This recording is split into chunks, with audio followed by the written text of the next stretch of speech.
Hello students. Question answer की series को आगे बढ़ाते हुए हमारे सामने कुछ और क्वेश्चन हैं जिनको चलिए स्टडी करते हैं। क्वेश्चन नंबर 7 आपका ऑब्जर्वेशन बेस्ड क्वेश्चन है। आपको कुछ डिटेल दी जाएगी और उनके बेस पर एक ग्राफ प्रिपेयर करना है। उस ग्राफ की हेल्प से आपको स्लोप फाइंड आउट करना है, यानी कि रेजिस्टेंस की वैल्यू फाइंड आउट करनी है 1/r की टर्म में। कैसे, देखते हैं। आपको यहाँ पर I एम्पियर में दिया गया है, डिफरेंट वैल्यूज हैं।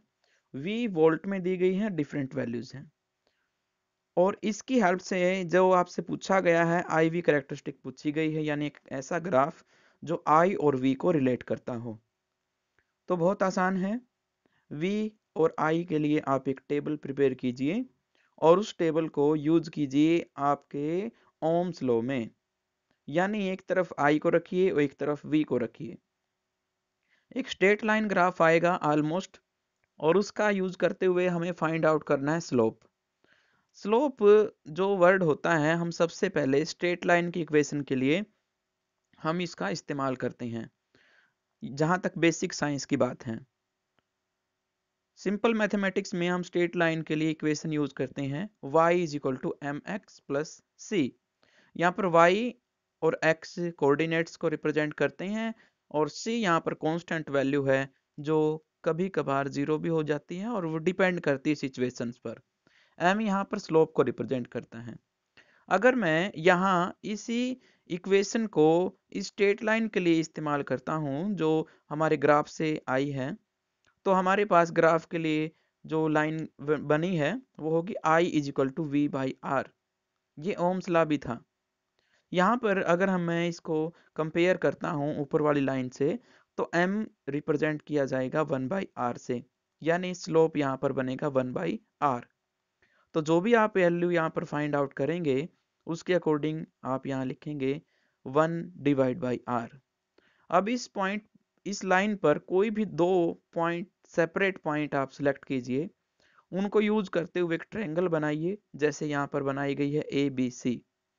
ये एक ट्रायंगल है और इस ट्रायंगल का यूज करते हुए आपको BC लाइन और AC लाइन फाइंड आउट करनी है। BC यहाँ रिप्रेजेंट करेगी I को और AC रिप्रेजेंट करेगी V को। इसी तरह से आप 1/r यहाँ पर फाइंड आउट करेंगे। R निकालने के लिए जस्ट आपको क्या करना है, V डिवाइड बाई I कर देना है, यानी V को कौन रिप्रेजेंट कर रहा है, AC, और I को BC। तो AC डिवाइड बाई BC यहाँ पर जो वैल्यू होगी वो आपकी R के लिए होगी और 1/r के लिए ये रिवर्स हो जाएगी। इसलिए हम फाइंड आउट कर सकते हैं यहाँ पर स्लोप, और उस स्लोप की हेल्प से हम R की वैल्यू फाइंड कर लेंगे। ऐसे ये क्वेश्चन और आपके सामने, ये आपको रेजिस्टेंस की वैल्यू निकालने के लिए कहता है। When a 12-volt battery is connected across an unknown resistor, there is a current of 2.5 milliampere in the circuit।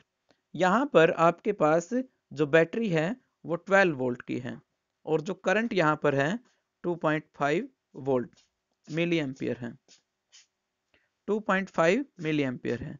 यहाँ पर जो सर्किट है उसमें करंट जो आपको दिया गया है वो 2.5 मिली एम्पियर है, ये ध्यान में आपको रखना है। तो मिली एम्पियर के लिए 10⁻³ वैल्यू आती है और साथ में यहाँ पर एम्पियर है। वोल्टेज दी गई है, करंट दिया गया है, रेजिस्टेंस फाइंड करना है। बहुत ही basic question. V is equal to I R, और इसको यूज करना हमने। R हो जाएगा V डिवाइड बाई I, सभी वैल्यूज पुट करनी है, आंसर हमारे सामने होगा। ओके, 2.5 मिली एम्पियर हो जाएगा 2.5 इंटू 10⁻³ एम्पियर, यानी मिली एम्पियर यहाँ पर फाइंड आउट किया गया है एम्पियर के लिए। सभी वैल्यूज पुट करने के बाद हमारे पास आंसर होगा 4.8 किलो ओम्स। किलो ओम यहाँ पर किलो को हमने 1000 से रिप्रेजेंट किया है, तो यहाँ पर आप पुट कर लेंगे। A battery of 9 volt is connected in series with resistor of 0.2 ohms, 0.3 ohms, 0.4 ohm and 0.5 ohm, 12 ohm। ये सभी आपको सीरीज में ऐड करने हैं अकॉर्डिंग टू कंडीशन जो दी गई है।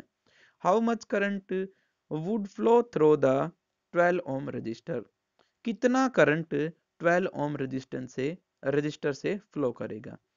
तो एक बात तो ये कंफर्म है कि जितना भी यहाँ पर करंट होगा वो सभी में सिमिलर वे में फ्लो करेगा, क्योंकि सीरीज में करंट हमारा सेम रहता है।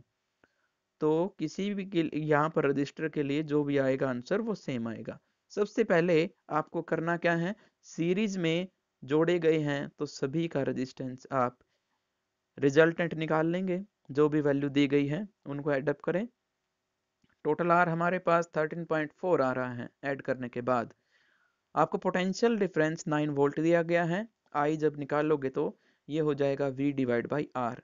V हमारे पास कितना है 9, और जो टोटल R हमारे पास है 13.4। नेट रिजल्ट हमारे पास आता है 0.671 एम्पियर। तो ये सारे के सारे सॉल्यूशन इस तरह से करने हैं आपने। एक और बड़ा इंटरेस्टिंग क्वेश्चन है, ये कई बार पूछा जा सकता है, ये बड़ा क्वेश्चन बनता है वैसे। क्यों? क्योंकि इसमें डिटेल थोड़ी सी ज़्यादा देनी होगी। बस हमें कुछ बातों का ध्यान रखना है और क्वेश्चन हमारे सामने है। How many 176 ohm resistors in parallel are required to carry 5 ampere on a 220 volt line। ये कहता है कि आपको एक 220 वोल्ट की लाइन दी गई है, यानी सोर्स दिया गया है, बैटरी दी गई है, उसमें से हमें कैरी आउट करना है 5 एम्पियर करंट को। लेकिन कंडीशन ये है कि जो भी आपको रेजिस्टेंस यहाँ पर जोड़ने हैं वो पैरेलल में जोड़ने हैं। तो चलिए देखते हैं किस तरह से क्या होगा। तो मान लीजिए हमारे पास इक्विवेलेंट रेजिस्टेंस आर है, और हमें अच्छे से यहाँ पर दिया गया है कि जो अपने नंबर एडअप करने हैं वो 176 ओम है और पैरेलल में है। तो पैरेलल के लिए रेजिस्टेंट हमारे पास होता है 1/R की टर्म में, और नेट रिजल्टेंट यहाँ पर निकलेगा X, वो जो अज्यूम किया गया है कि मान लीजिए इतने रेजिस्टेंस हैं, और साथ में है यहाँ पे 1 डिवाइड बाई 176। अब ये कैसे आया, इसको बहुत आसानी से समझा जा सकता है। अब जब यहाँ पर आप एडअप करोगे 1 डिवाइड बाई 176, इसको आप R1 एज्यूम करोगे, तो वैल्यू पुट करनी है आपने 1 divide by R1 plus 1 divide by R2, कितने टाइम तक, X टाइम तक। जब आप ऐसा करेंगे तो रिजल्ट 1/R का जो बनेगा X इंटू 1 डिवाइड बाई 176 बनेगा। इस तरह से यहाँ पर आप अटेम्प्ट करोगे तो X टाइम होगा ये, और R यहाँ पर जब फाइंड आउट करोगे तो वो हो जाएगा 176 divide by X। Ohm's law हमें ये कहता है कि अगर हमें फाइंड आउट करना है रेजिस्टेंस तो लिखते हैं उसको V बाई आई की टर्म में, यानी R की जगह आप क्या लिखोगे यहाँ पे V बाई आई, और वो हो गया हमारे पास 176 डिवाइड बाई X। X को आप एक तरफ रखें, I और V को यहाँ पर पुट कर लेंगे। सभी वैल्यूज पुट करने के बाद X की वैल्यू 4 आती है, यानी नंबर ऑफ रेजिस्टेंस हमारे पास 4 थे। अगर इसको हम दोबारा से एक्सप्लेन करना चाहें तो यहाँ पर मैं लिखने की कोशिश करता हूँ और आप इसको समझेंगे। मान लीजिए आपको यहाँ पर रेजिस्टेंस फाइंड आउट करने हैं पैरेलल कॉम्बिनेशन में, तो जो बनेंगे वो कुछ इस तरह से बनेंगे 1 R1 R2 प्लस करते करते कहाँ तक, X टाइम तक। तो जो भी रिजल्टेंट यहाँ पर होगा वो एक जैसे होने की वजह से जो नेट रिजल्ट हमें देता है वो आंसर होगा 1 R1 क्या लिखना था हमें 1 डिवाइड बाई 176, और ये 76 ऊपर चला जाएगा। नेट रिजल्टेंट हमारा कुछ इस तरह से दिखेगा 1/R, यहाँ पर क्या हो जाएगा X टाइम, यानी ये 176 हमारा ऊपर चला गया है और उसके अकॉर्डिंग जो X था वो नीचे आ जाएगा, क्योंकि ये जो यहाँ पर ये 1 है, ये X टाइम होने की वजह से टोटल X हो जाएगा, तो ये डिवाइड में चला गया।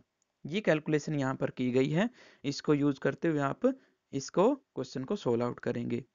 मुझे उम्मीद है आपको ये प्रोसेस समझ में आया होगा, और इसको आगे बढ़ाते हुए हम कुछ और क्वेश्चन जो है समझते हैं। ये बहुत इजी क्वेश्चन है जो यहाँ पर अभी अभी आए हमारे सामने। ये है show how you would connect 3 resistors each of resistance 6 ohm so that the combination has a resistance of 9 ohm and 4 ओम।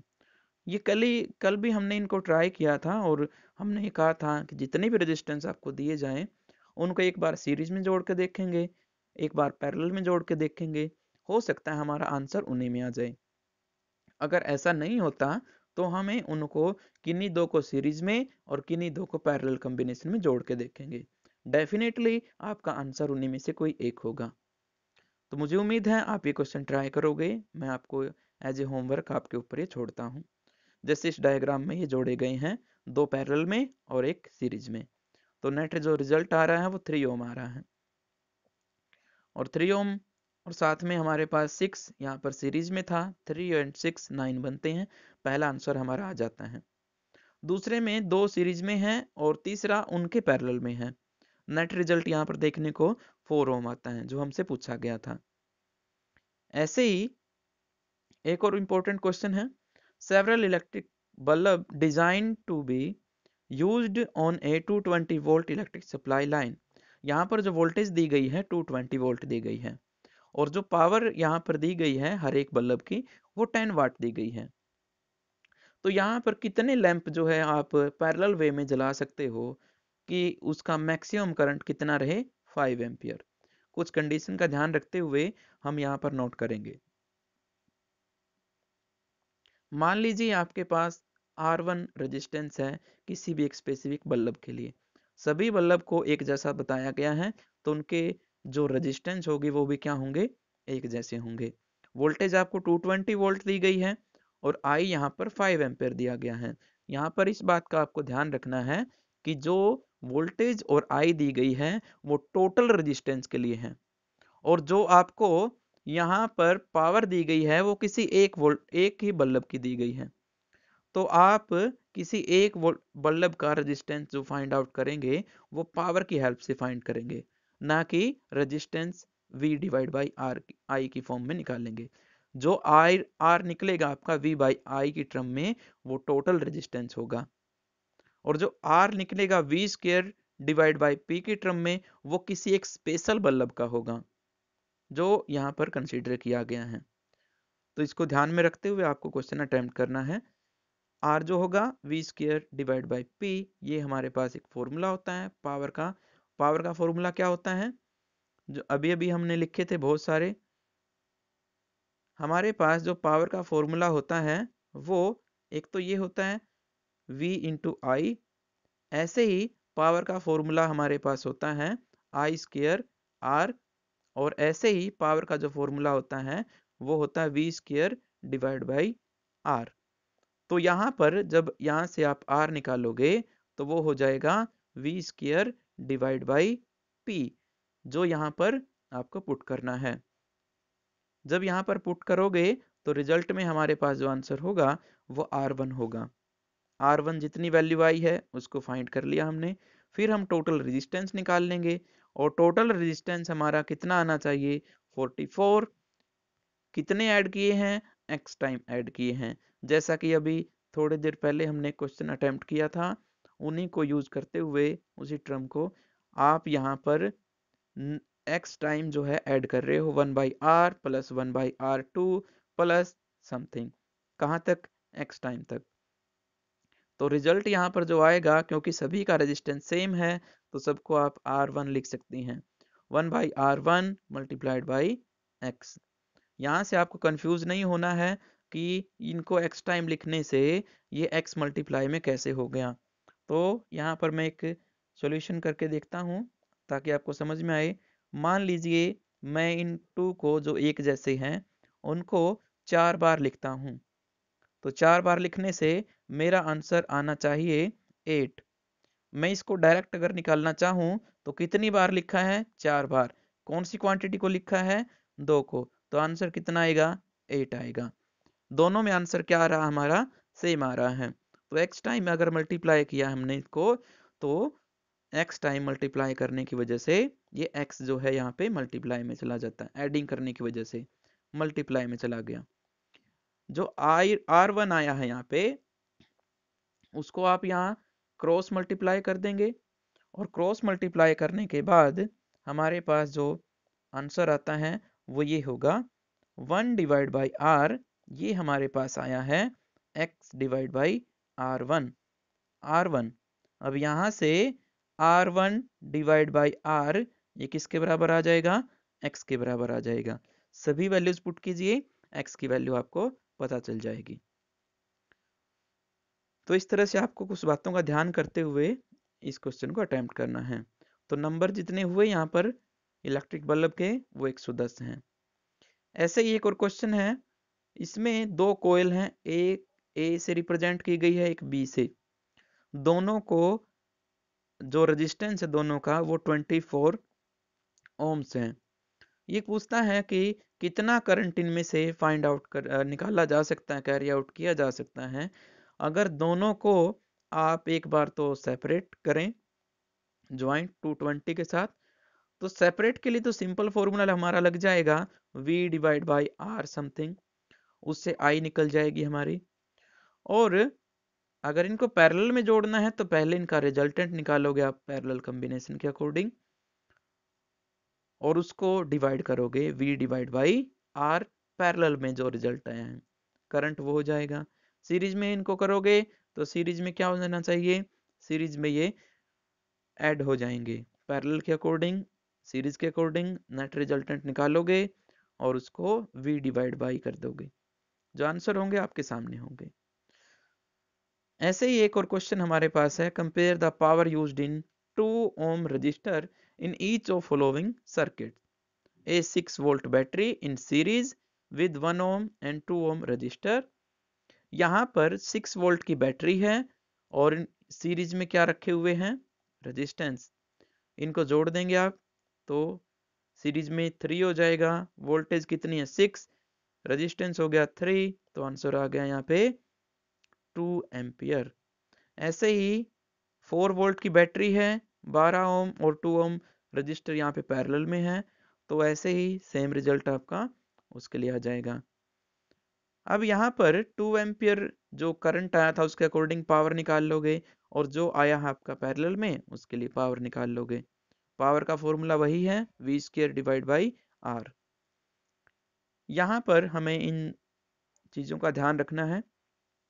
एक और क्वेश्चन जिसमें कंफ्यूज होते हैं स्टूडेंट, वो है किस बल्ब से ज्यादा जो है, किस लैंप से ज्यादा करंट फाइंड आउट किया जा सकता है अगर हम 100 वोल्ट का एक बल्ब लें 220 वोल्ट लाइन के साथ जोड़ें, और एक लें हम 60 वोल्ट और उसको हम 220 वोल्ट के साथ जोड़ते हैं।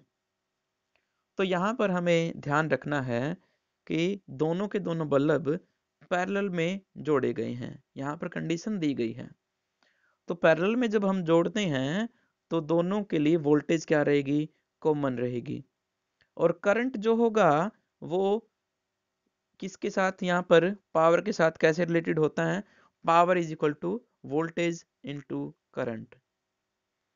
अब करंट यहाँ क्या बन जाएगा, पावर डिवाइड बाई वोल्टेज।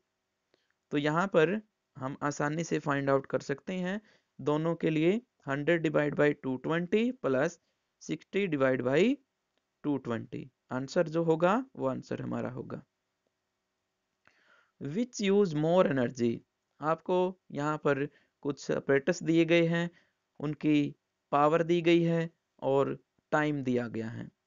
एक 250 वोट टीवी है जिसको हमने 1 घंटे के लिए चलाया है, और एक 1200 वाट का टोस्टर है जिसको हमने 10 मिनट्स के लिए चलाया है। तो इससे आसान शायद ही कोई क्वेश्चन होगा। आपको पावर दी गई है और साथ में टाइम दिया गया है, एनर्जी कंज्यूम निकालनी है। एनर्जी कंज्यूम हीटिंग की इफेक्ट में दिखाई देती है। H is equal to I square R T होगा। अब आई स्क्र आर हमारे पास क्या होता है, पावर, तो H जो हो जाएगा वो PT हो जाएगा। तो सिंपली पावर लिखनी है दोनों केसेस के लिए, और जो यहाँ पर आवर्स दिया गया उसको 3600 सेकंड्स में कन्वर्ट कर लेंगे, 10 मिनट जो दिए गए हैं उसको भी सेकंड में कन्वर्ट कर लेंगे। जिसके लिए आंसर ज़्यादा आ रहा है उसके लिए पावर कंजप्शन क्या होगी, ज़्यादा होगी। तो ये कुछ इस तरह से आपने फाइंड आउट करने हैं।